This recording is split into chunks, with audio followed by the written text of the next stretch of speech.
Salut, c'est Obac. J'espère que vous allez bien. Dans la vidéo précédente, on a vu les permissions qui existaient sur un système Linux et ce qu'elles voulaient dire pour un fichier et pour un dossier. Dans cette vidéo, on va voir à qui on peut appliquer ces permissions lorsqu'on les utilise sur un fichier ou un dossier. Vous êtes prêts? Allez, on y va.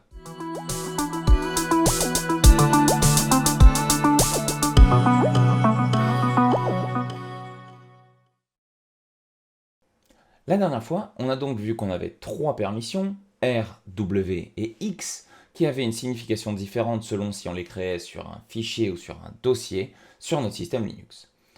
On va voir dans cette vidéo qu'on a trois cibles potentielles pour appliquer ces permissions sur notre système. La première cible qu'on va avoir, c'est l'utilisateur propriétaire d'un fichier. La deuxième cible, c'est le groupe propriétaire du fichier. Et enfin, la dernière cible possible, ce sera les autres utilisateurs du système qui ne sont donc ni le propriétaire, ni ne font partie du groupe propriétaire. On va représenter ces trois cibles par trois lettres distinctes, U pour l'utilisateur, G pour le groupe et O pour Others, les autres, en anglais. Ces trois lettres vont nous servir quand on cherchera à affiner les permissions qu'on applique à un fichier, et on va voir ça en détail ensemble.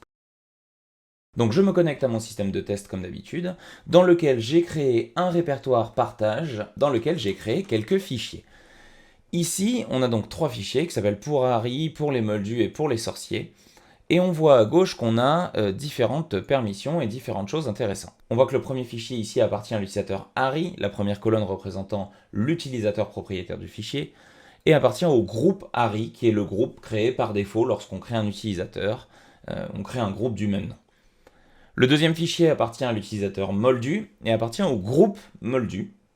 Et enfin, le dernier fichier appartient à l'utilisateur Harry, mais au groupe Wizards. Donc on va regarder un petit peu qui fait partie de ces groupes et qui va avoir le droit d'agir en tant que membre de ces groupes. Et c'est ainsi qu'on pourra faire le détail de qui a accès à quoi sur ce fichier. La dernière fois, je vous avais donc dit qu'on s'intéressait aux trois premiers caractères. Il s'avère que les trois premiers caractères ne concernent que l'utilisateur propriétaire. Donc ici, par exemple, R, W et rien concernent uniquement l'utilisateur Harry. Les trois caractères suivants concernent le groupe propriétaire, donc ici le groupe Harry. Et enfin, les trois caractères suivants concernent les autres. Ce qui veut dire qu'ici, les autres utilisateurs qui ne sont ni l'utilisateur Harry et qui ne font pas partie du groupe qui s'appelle Harry n'auront aucune permission sur ce fichier. Si je deviens l'utilisateur Harry grâce à la commande su et que j'écris du contenu, par exemple echo ceci est un fichier personnel dans le dossier, le fichier pour Harry, on voit que je n'ai pas de problème d'écriture. Je peux écrire dans ce fichier parce que je suis l'utilisateur Harry. Par contre, si je deviens l'utilisateur Wobak et que j'essaye de lire le fichier pour Harry, j'ai un permission denied puisque je n'ai pas le droit d'ouvrir ce fichier, n'étant pas l'utilisateur Harry et ne faisant pas partie du groupe Harry. Dans mon deuxième exemple, j'ai un fichier qui s'appelle pour les moldus. L'utilisateur propriétaire, c'est l'utilisateur moldu, donc il a le droit d'écrire et de modifier, de lire et de modifier ce fichier. Les utilisateurs du groupe moldu ont le droit de lire le contenu et les autres n'ont aucun droit. Donc si je deviens ici l'utilisateur moldu, je vais pouvoir écrire ceci est un fichier pour moldu dans le fichier concerné. On essaye de le lire pour vérifier le contenu a bien été écrit. Si je redeviens Wobak, on voit que Wobak fait partie du groupe moldu ici.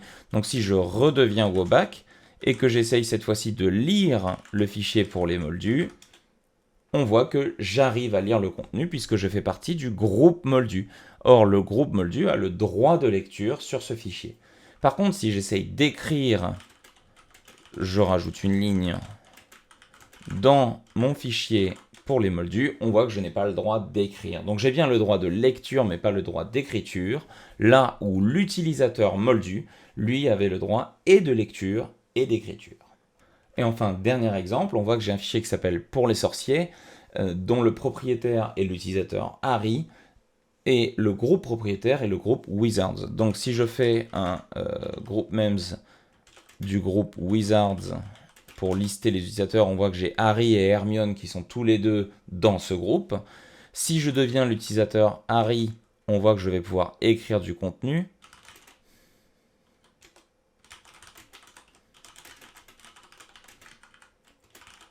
Dans le fichier pour les sorciers, qu'on peut vérifier immédiatement comme étant lisible. Et si je deviens l'utilisateur Hermione et que j'essaye de lire ce contenu, je peux le faire. Je peux également écrire un nouveau contenu dans le même fichier puisque le groupe Wizards a bien le droit d'écriture. Et on voit à nouveau que on a du contenu qui a été écrit.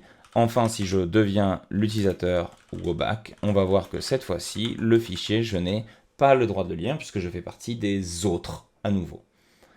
Et donc on voit qu'on a bien trois types de permissions qui ont été appliquées, des permissions en fonction de l'utilisateur, des permissions en fonction du groupe et des permissions en fonction des autres. On va donc voir maintenant comment est-ce qu'on modifie ces permissions en fonction de la cible qu'on veut et non plus pour l'intégralité du fichier comme on l'a fait la dernière fois. Donc vous vous souvenez, la dernière fois j'avais fait par exemple un chmod -r pour retirer la permission de read sur un fichier et on va voir que si je fais ça globalement, j'ai retiré la permission à la fois pour l'utilisateur et à la fois pour le groupe. Or, là en l'occurrence, ça ne m'intéresse pas forcément de le retirer pour tout le monde. Moi, je voulais peut-être simplement le retirer pour uniquement le groupe.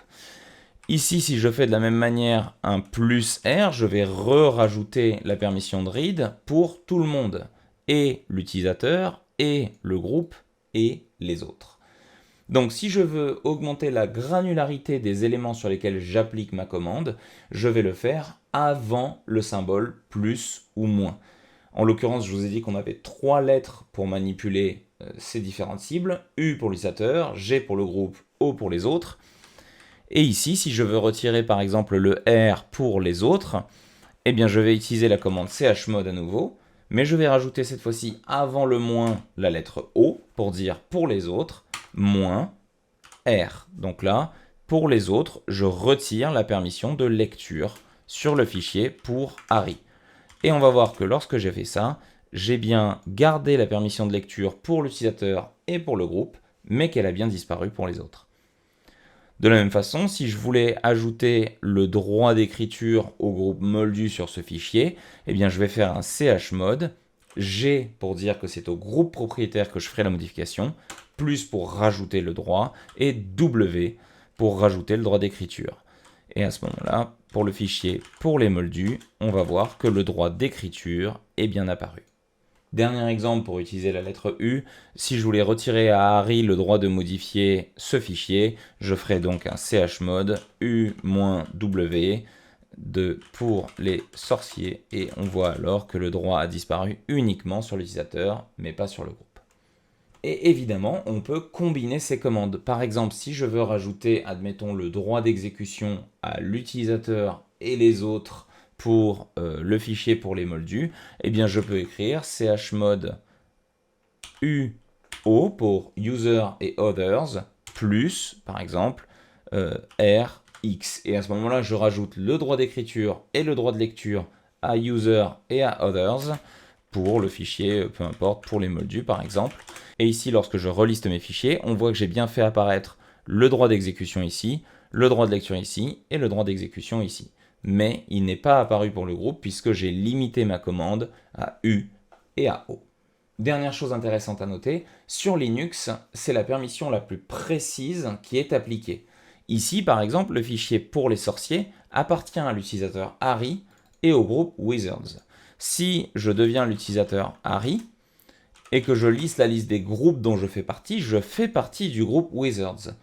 Le fichier pour les sorciers, j'ai donc deux permissions qui s'opposent. Ici, le groupe Wizards a le droit d'écrire, mais l'utilisateur Harry n'a le droit que de lire. Et donc, si j'essaye d'ajouter une nouvelle ligne au fichier pour les sorciers, on s'aperçoit que je prends un permission denied, puisqu'on a autorisé le groupe Wizards, mais on a explicitement retiré ce droit d'écriture à l'utilisateur Harry. Ce qui fait que on considère que la permission est plus précise et donc elle sera appliquée en priorité. Alors attention, ces modifications de permission, d'ownership et de group ownership ne peuvent se faire qu'avec l'utilisateur root. Donc faites bien attention, si vous avez des erreurs de commande, vous êtes peut-être en tant qu'un utilisateur standard. Donc petit récapitulatif, on a donc vu la dernière fois les permissions R, W et X et ce qu'elles voulaient dire. Aujourd'hui, on a vu qu'on pouvait les appliquer à 3 cibles différentes, l'utilisateur, le groupe et les autres, dans le cadre de nos fichiers et de nos dossiers. Comme d'habitude, je vous mettrai dans la description les quelques commandes qui permettent d'avoir des fichiers équivalents afin de faire les mêmes tests.